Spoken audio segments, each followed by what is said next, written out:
Hallelujah. Odofo nyankopon shira wo sede nyinara. Wo ka me ho onyame nya okese e wa kwanyina mo. Hallelujah. Adomfo pa enenso ma yeda wase bebre wo no kredi ho. Wadum o eno nti na yetimi ekeka ye ho yetimi etu ye nan eno nti erade na yade ye ho yesi yeda wase. Yeda wase sana pebia nso wodombo ayen de bia wodombo ayema yenya assembi edito erade yakoma so enne ye mpaibo nyina ne seboa ye nyame nkronkron church ye wasem enne efe ni onyam hyema wudin nkronkron no ewo Jesus Christ di mu ne yabo mpaye. Amen and amen. Odofo enenso mema wakwa abade bauti asie senju medie so.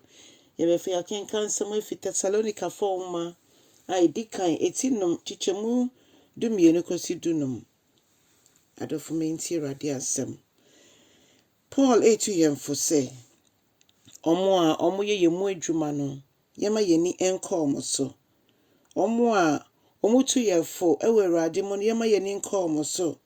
Na empo yem fa enidie emma omo ne yenkyere odon so emfa nkyere omo ewo adwuma a omo di ewo yenhunti.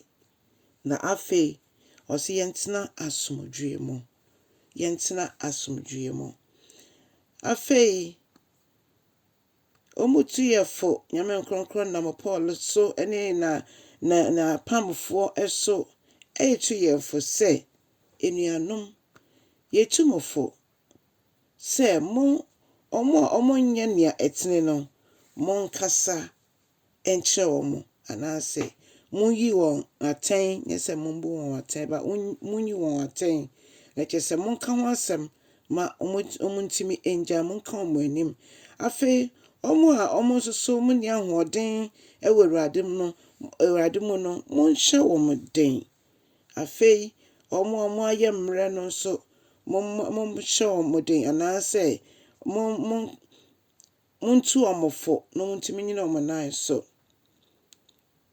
Osi yenya abotre yenni chese yenya abotre wo bibia yeyemu yenya abotre wo bibia ho na afi yenhwe se obi emfa boni entua boni ka etode bi ogidi nipa osi papa nyehwe boni so nyehwe debi enyesa na Yesu ekyereye nyeta na nansem eka kyereye ne momono obi biara empere se obeye papa obi ampere se obetimi aye papa yankase betutu ya na mo esi ne eye na afe yetimi aye papa edi ama afofro nso si betimi dia chese de ejade cheye na agisoti yemu oti yemu a ena obedane yen obetutu ya na mo ama yen ne ese de ensa so mo betu yensa ama yen ama yetimi aye dia etene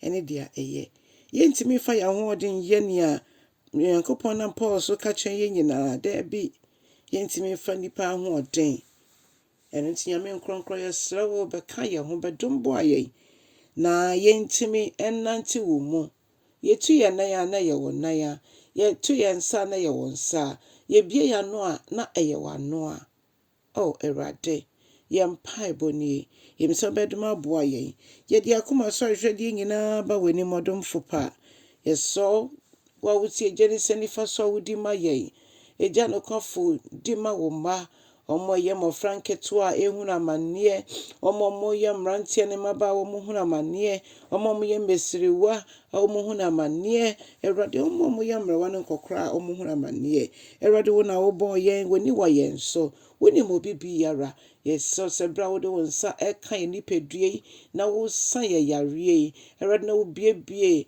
erade ahonya apono na wo biebie erade adwuma apono abawo apono erade obambo no hwe so pa wo de boya de nyina yetimi koba no yeda wase se nenso wo de adom yen erade be hwe yen so yeda wase se wo hwe yen so mpodi etwa bosumi nso yeda wase sane obi bioro sefo na tunu mpokyeremu wo Jesus Christ din mu edin abru din nyina so ɔdomfo pa ma nhome ne so ɛ. Awurade gye wo mba ɔmo etu kwan. Awurade gye obi biara. Awurade fa hyɛ wo din kronkron ne onyam. Wo na wode yɛ kɔ de yɛ ba. Ɛno nti yɛware hyɛm wɔ mu sɛ woayɛ ne saa de ama yɛn. Woasɛ ɔsɛefo agyina tuo nyinaa na wama wo mma fa ahodie. Mekamfo Yesu ma wo sɛ wopɛ bambɔ paa, akwankyerɛ paa, ihunmu paa fa wo ho ma Jesus. Na Jesus ɛndane ndane wo na ɔnkyerɛ wo deɛ ɛsɛ sɛ woyɛ. Fa ho to no so na wo ho nso ɛntɔ. Ɔdɔfoɔ kyɛ asɛm no na ma foforɔ nso nyɛ nhyira ɛwɔ ne dɛm. Na sɛ Yesu ankyɛ no san n'ani onyam mu a, yɛmu biara nyɛ ɔyera aba. Onyankopɔn ɔnyɛ yɛ kɛseɛ ɛwɔ Jesus din mu. Amen and amen.